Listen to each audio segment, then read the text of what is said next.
जय माता दी मित्रों माँ काल का एस्ट्रोलॉजी चैनल में आप सभी का हार्दिक स्वागत है। अगर आपने चैनल को सब्सक्राइब नहीं किया है तो चैनल को सब्सक्राइब करें और बेल आइकन को प्रेस करें ताकि आप हमारे लेटेस्ट वीडियो को देख सकें। मित्रों, आज हम चर्चा करने वाले हैं तुला लग्न राशि के लिए राहु केतु राशि परिवर्तन के प्रभाव को लेकर। जी हाँ मित्रों, 30 अक्टूबर 2023 को राहु केतु का राशि परिवर्तन होने जा रहा है। राहु मेष राशि से मीन राशि में, वहीं केतु तुला राशि से कन्या राशि में गोचर करने वाले हैं। इसका तुला लगन अथवा तुला राशि के जातकों पर क्या प्रभाव पड़ेगा, आइए जानते हैं। जी हाँ मित्रों, तुला लगन वालों के लिए अभी तक प्रभाव ये था कि राहु सप्तम भाव में चल रहा था, केतु लगन पर चल रहा था।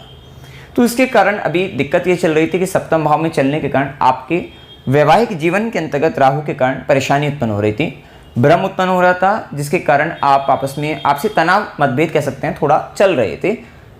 साथ ही जो अविवाहित व्यक्ति थे उनका 17 जनवरी 2023 से अप्रैल के बीच में तो खराब स्थिति थी, लेकिन हाँ अप्रैल के बाद जैसे गुरु आए तो विवाह तो हुआ, तो लेकिन क्या रुकावटें और बाधाओं के साथ विवाह हो रहा था, ऐसा कह सकते हैं। क्योंकि जिसकी जन्म कुंडली के अंतर्गत योग बलवान हो रहे थे, उनका गुरु के आने से अप्रैल से ये योग भी बनता है विवाह का। लेकिन क्या है, विवाह के मामलों में भी बड़ी अड़चनें बड़ी परेशानियां बन रही थी।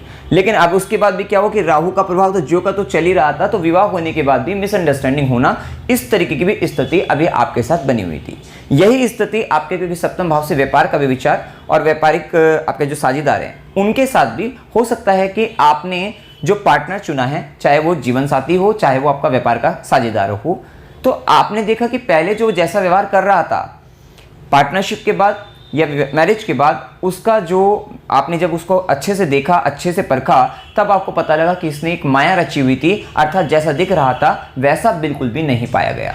तो इस तरीके का दिक्कत राहु के प्रभाव के कारण चल रहा था और कहीं ना कहीं पार्टनर को लेकर थोड़ा दिक्कतें इस समय में थी।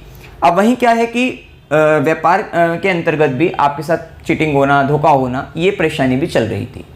साथ ही व्यापारिक स्थिति के अंतर्गत, क्योंकि राहु की यहाँ से दृष्टि तो लगन पर आ रही थी, तो आपको डिजायर तो बहुत बड़ी थी, बहुत बड़ी इच्छा के साथ, महत्वाकांक्षा के साथ आप आगे बढ़ रहे थे, लेकिन लगन पर केतु बैठा हुआ था, जिसके कारण क्या है कि आपने, हो सकता है कि एक बड़ी तीव्र इच्छा आपके आई कुछ बड़ा करने की, क्योंकि राहु का काम रहता है कि कुछ बड़ा करना है, लेकिन वहीं केतु के प्रभाव के कारण आपने बिना सोचे समझे इन्वेस्ट कर दिया या बिना सोचे समझे आप उस काम के लिए आगे बढ़ गए, जिसके कारण बाद में आपको अपनी, ये जो पिछले 1.5 साल की बात बता रहे हैं, बाद में आपको अपनी गलती का एहसास हुआ है और बाद में आप अपने आप से, स्वयं से केतु के कारण असंतोष के भाव के अंतर्गत भी आए हैं। मतलब खुद से ही आप असंतुष्ट भी हो चुके हैं और या कहीं ना कहीं आपको लगा भी है कि मेरे से गलती हुई है, क्योंकि आपने देखा कि केतु लगन पर था, तो पिछले 1.5 साल के अंतर्गत आपने देखा क्वेश्चन मार्क आपके साथ चल रहा था, क्या करूं, कब करूं, कैसे करूं, क्यों करूं।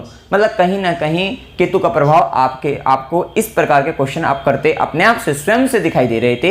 ये स्थिति, इच्छाएं बड़ी थी, लेकिन उसके बाद भी आपको रास्ता नहीं मिल रहा था कि किस तरीके से अपने सपनों को साकार किया जाए या किस तरीके से जो काम आप चाहते हैं उसको सफल किया जाए, सही किया जाए, एग्जीक्यूट किया जाए। तो ये भी एक स्थिति आपको जीवन में चल रही थी, क्योंकि राहु की दृष्टि आपके इच्छा पूर्ति के भाव पर, आपके आय के भाव पर, वहां पर भी थी। तो ये तो डिजायर थी कि लगन पर थी तो कुछ बड़ा करना है, साथ ही अपनी multiple source of income generate भी करना है। तो ये सारी इच्छाओं के साथ आप आगे बढ़ रहे, जिसके कारण वहीं केतु ने एक्टिवेट होकर आपको दिक्कत दी। लेकिन हाँ, आपने राहु की दृष्टि देखी, तृतीय भाव पर भी थी, आपने पराक्रम, मेहनत जबरदस्त करी है, अब उसका फल आपको मिलता हुआ दिखाई देगा।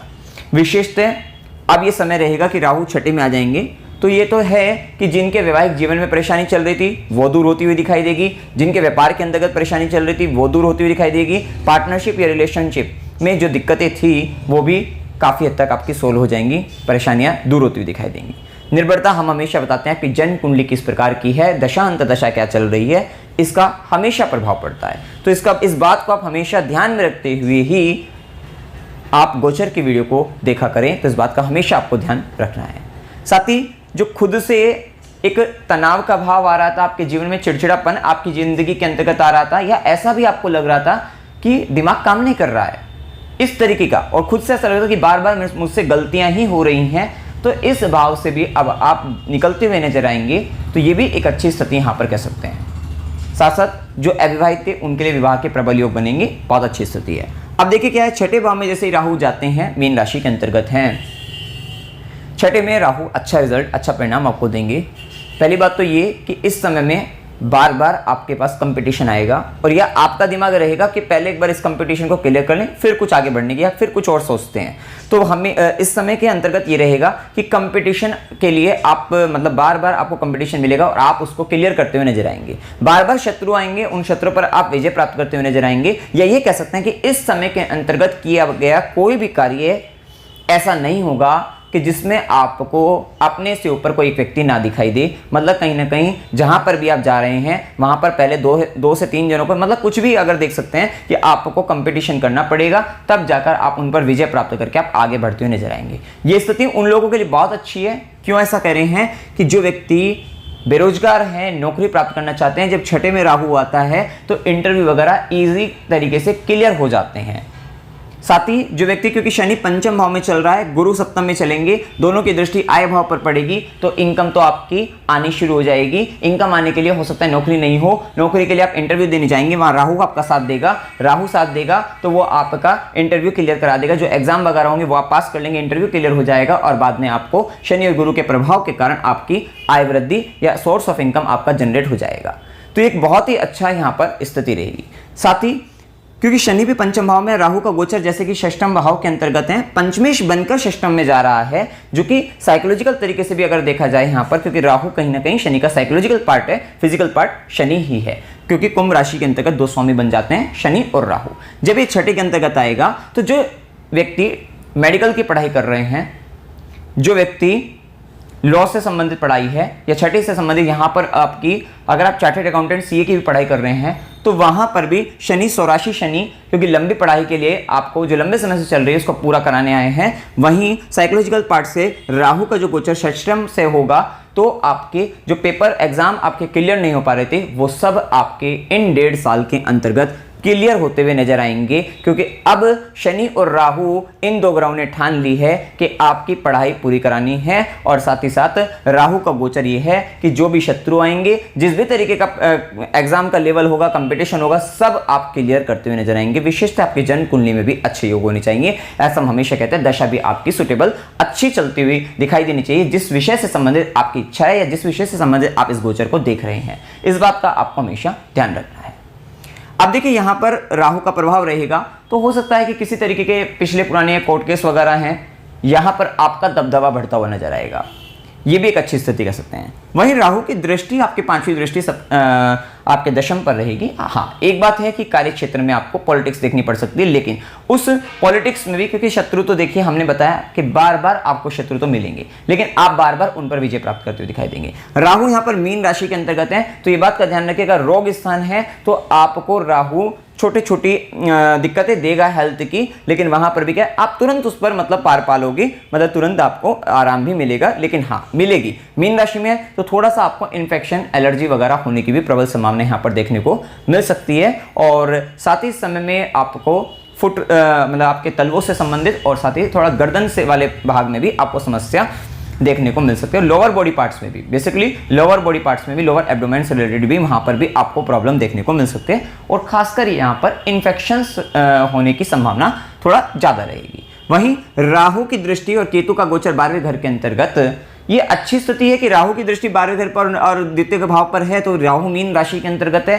तो स्थिति यह है कि ये बात तो तय है कि धन का आपका खर्च, धन आएगा भी और धन खर्च भी होगा, लेकिन स्थिति क्या है, मीन राशि में और केतु 12वें में भी है, तो ये स्थिति रहेगी कि आपका पैसा जो रहेगा वो धार्मिक कार्यों पर, अच्छी जगहों पर, धर्म कर्म के कार्यों पर खर्चा होता हुआ दिखाई देगा। ये भी एक अच्छी स्थिति यहाँ पर देख सकते हैं। विशेषतः अगर आप शुरुआत से ही, क्योंकि राहु यहाँ पर अगर थोड़ा आप डोनेशन अगर आप करें, दान अगर आप करें, और खासकर किसी सेवा से जुड़े हुए ऑर्गेनाइजेशन, मतलब कोई ऐसा ऑर्गेनाइजेशन जहाँ पर सेवा चल रही हो, तो वहां पर जुड़कर, एनजीओ से जुड़कर आप थोड़ा डोनेशन करते रहें, तो यहाँ के राहु के आप बहुत ही पॉजिटिव रिजल्ट आप देखते हुए नजर आएंगे। तो ये भी एक अच्छी स्थिति यहाँ पर देखेंगे। साथ ही इस राहु की दृष्टि 12वें घर पर, तो विदेशों से संबंधित, विदेश से जुड़कर फॉरेन से भी आपको बहुत फायदा होता हुआ नजर आएगा। और अगर आप इंटरनेशनल कंपनी से भी अगर आप संबंध बनाकर काम करते हैं तो वहां से भी आपको, बड़ी कंपनियों में अगर आप संबंध बनाकर, जो बाहर की कंपनी है वहां से संबंध बनाकर काम करते हैं, आपको बहुत लाभ प्राप्त होगा। वहीं राहु की 9वीं दृष्टि देखिए द्वितीय भाव पर जब पड़ेगी, ध्यान रखिएगा अभक्ष्य पदार्थों के सेवन से बचें, नशीले पदार्थों के सेवन से बचें। खासकर जैसे कि कुछ लोग होता है तामसिक भोजन से बचें, अंडे, मांस, शराब इत्यादि का सेवन या सिगरेट वगैरह पीना, इन सब से आपको बचना है, क्योंकि राहु एक देखा जाए तो धुआं है और वहाँ पर इस तरीके का प्रभाव आ जाता है। तो थोड़ा ध्यान रखिए अभक्ष्य पदार्थों के सेवन से बचें। अगर आप अभक्ष्य पदार्थों का सेवन करते हैं तो वहाँ पर कहीं ना कहीं आपका संचित धन सेविंग भी आपके वहाँ पर प्रभावित होगी और साथ ही साथ आपके कुटुंब परिवार के जनों से भी आपके संबंधों में परेशानी, भ्रम उत्पन्न होना, नाना प्रकार की दिक्कतें उत्पन्न हो जाना, तो वो भी एक परेशानी बन सकती है। तो थोड़ा सा अपने खान पान पर ध्यान विशेष तौर पे आपको देना है। यहाँ पर आपको आंखों से संबंधित भी वहाँ पर भी इन्फेक्शन और दांतों से संबंधित भी वहाँ पर भी आपको थोड़ी दिक्कतें बन सकती हैं, मुख संबंधित, तो ये भी एक स्थिति यहाँ पर आप देख सकते हैं। बाकी यहाँ आपका राहु का जो गोचर रहेगा आपके लिए अच्छा ही है, अच्छे परिणाम आपको देने वाला रहेगा। अब देखिए यहाँ पर आपको करना क्या चाहिए उपाय। ओम रुद्राय नमः इस मंत्र का जाप करते रहिए। ओम नमो भगवते वासुदेवाय इस मंत्र का जाप करिएगा।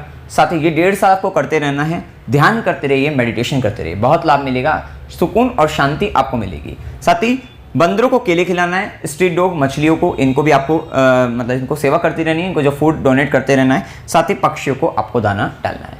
तो मित्रों, जानकारी अगर आपको अच्छी लगी वीडियो को लाइक कीजिएगा, शेयर कीजिएगा और चैनल को सब्सक्राइब कीजिएगा। जय माता दी।